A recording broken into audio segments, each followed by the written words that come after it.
Anh cần đi đêm hoa về xinh trong gió mát thật là rất vui. Gió mát trên hoa cơn trên tay anh phát ra. Anh nghe như trong tim rạng vỡ, có đi đâu đã nhấp nhô một trời sương khói.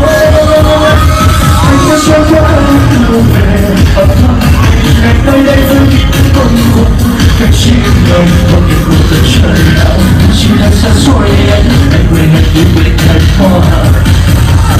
Nhưng sau này anh quay trở về ta còn gì đâu qua xưa đã nhớ trong tim. Có duyên xưa dù đời chỉ là một thôi anh nhớ nhìn cho cao thôi anh ơi xin ta đầy lớn.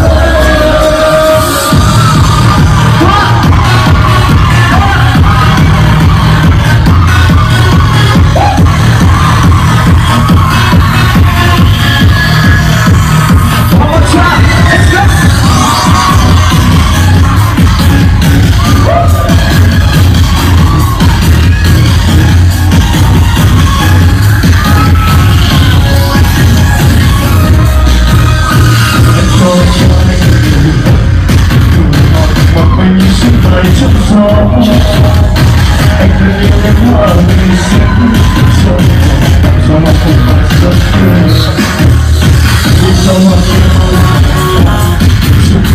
từ trên mặt về phát ra. Anh nghe như trong tim rạng vỡ nỗi đau đập nhạt theo một trời sương khói.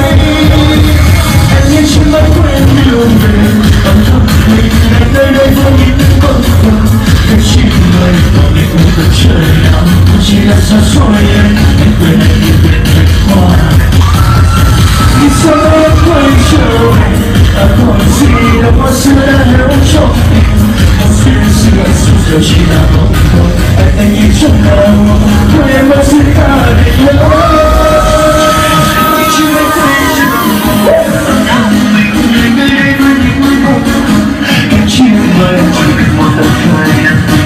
Xa xôi